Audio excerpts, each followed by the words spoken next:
Well, I think you have to test, for instance, the proposition that a notion of the saeculum, a notion of what will become the secular, is distinctive to Western Christendom, and that clearly seems to me the case. And one of the things that complicates this is that we speak European languages, and European languages are saturated in Christian assumptions, and we, over the course of our history, have then taken these languages and implanted them in other reaches of the world. So in India, for instance, you will get people who speak English, better than I do. But in speaking English, they are using words that are freighted with Christian assumptions.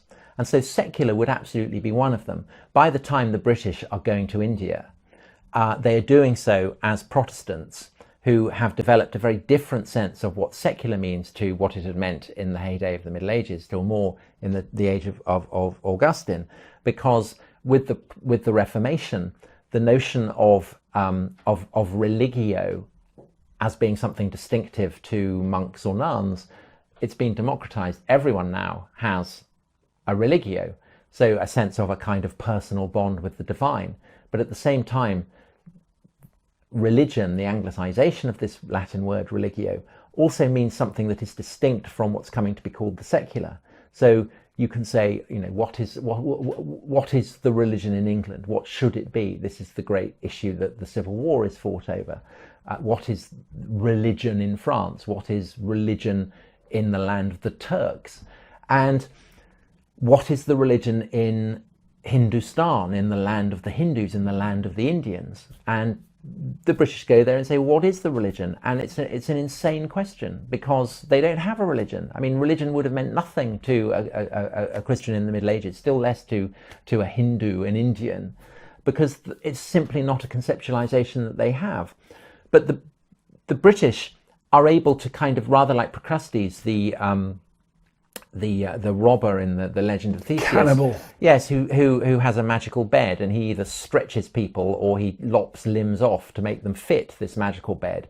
That's basically what the British do. They go there and they see that the Hindus have temples, and they have what appear to be priests, and they have what appear to be scriptures, and so they construct something, a religion of the Hindus, which they start by the turn of the 18th, 19th century to call Hinduism. And they say, well, this is the religion of the Hindus. And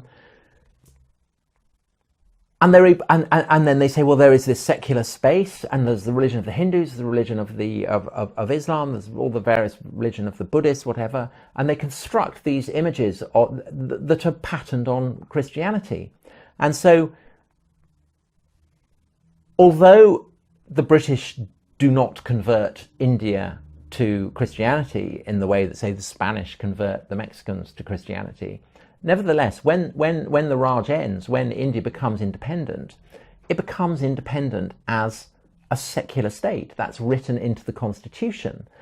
And this reflects a kind of assumption that the Indian elite, all of whom have been educated in British schools and who reflect the stamp of kind of the English language and the freight of assumptions that it carries, that the secular is an unproblematic term, that everyone's had this notion of the secular, but they haven't.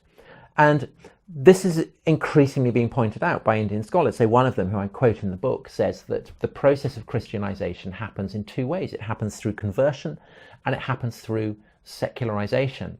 And he's absolutely right.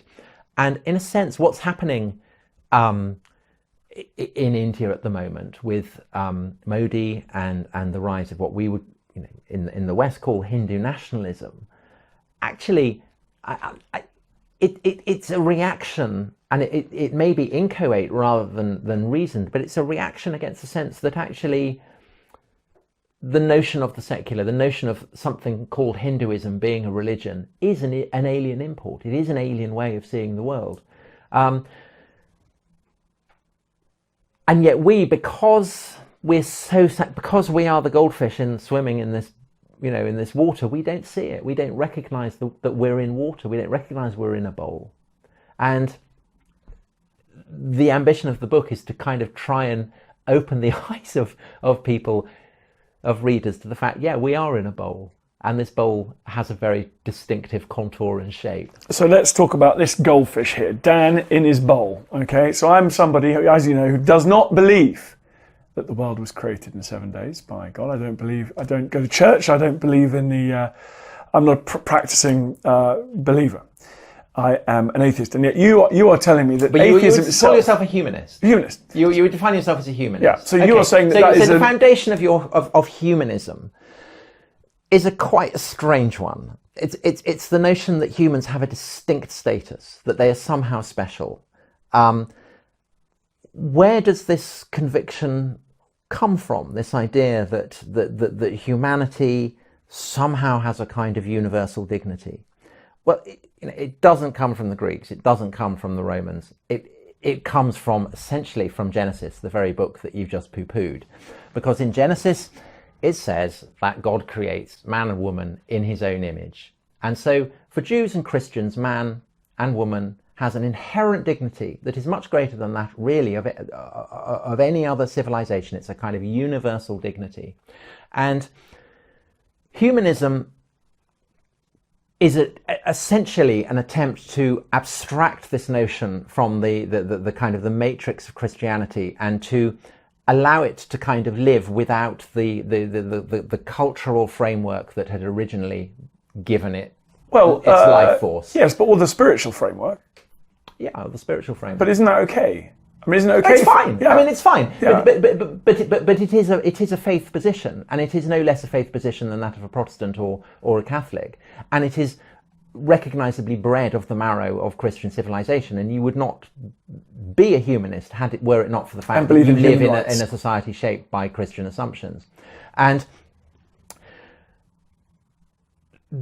in a way, much of intellectual culture in the West over the past 150 years has been an attempt by various people who no longer believe in the Christian God to find a justification for the beliefs that derive from Christianity.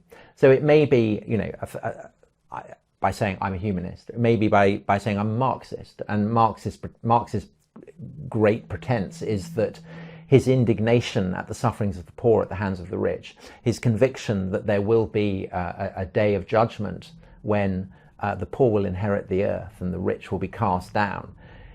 His conceit is that he has derived all this from the purely objective number crunching that he's been doing in the reading room at the British Library. But it's evident when you read Marx that his indignation at the suffering of those who are evicted by rapacious landlords, children who go blind from working in factories late into the night, people in far-off colonies oppressed so that the bourgeoisie can have sugar for their tea. This is animated by something that goes way beyond his number crunching. This is animated by a deep moral conviction that the first shall be last and the last shall be first. And Marx, by virtue of his descent from a line of Jews who convert to Lutheranism, is clearly drawing on the moral inheritance of both Jewish and Christian teachings. And yet, if you become a Marxist, you can buy into this inheritance of teachings without actually having to buy into Christian belief. Similarly, the construction in the 19th century of a concept called science, which, science simply means a kind of a framework of knowledge. People have been studying sciences in universities, Christian institutions, of course, since the High Middle Ages. But the notion that there is something called science, this is a kind of a conceptualization of the mid-19th century. And so you say, well, what is science? People now tend to assume that science, again, a bit like the secular, is just something that's always existed. It's always been there. You have debates about what was the contribution of the Greeks to science? What was the contribution of the Muslim caliphate to science? But it's hopelessly anachronistic. Science is constructed at a time when the notion of religion has as a category has essentially evolved over the preceding centuries. Science is constructed as its doppelganger. Science is constructed to be what religion is not. And yet, as is the way with doppelgangers, it bears the stamp of what it's rejecting. So what you will find with people who are not the people who are doing what we might call science, but people who are promoting science as a solution to the superstition that is supposedly embodied in something called religion. People who write in that kind of way, what they're doing is saying,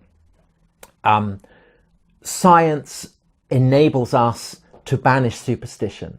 It enables us to bring the people who had walked in darkness into a great light. It enables us to understand the way that we should live our lives properly. And those who promote and propagate this perspective cast themselves as moral arbiters. They have no hesitation in saying what is right and wrong. And in doing that, of course, they are betraying their origins in Protestant assumptions about Catholicism. The whole narrative that is constructed in the 19th century, that there's been a kind of age-old war between something called religion and something called science, this is simply an expression of the kind of the age-old, the traditional Protestant animus against Catholicism, except that it's now including Protestantism itself within its targets. But someone like Richard Dawkins is an infinite, is an incredibly Christian figure. The morality that he's preaching clearly draws from the inheritance of the English Protestantism that in which he was born. It's just that he's now including Christianity as something that he's condemning, and he's replaced it with something called science. But at its core, humanists, Marxists, those who think that science teaches us liberal values, all that they are doing is grappling around for some way, some prop, some way in which they can justify clinging on to Christian morality without Christian belief.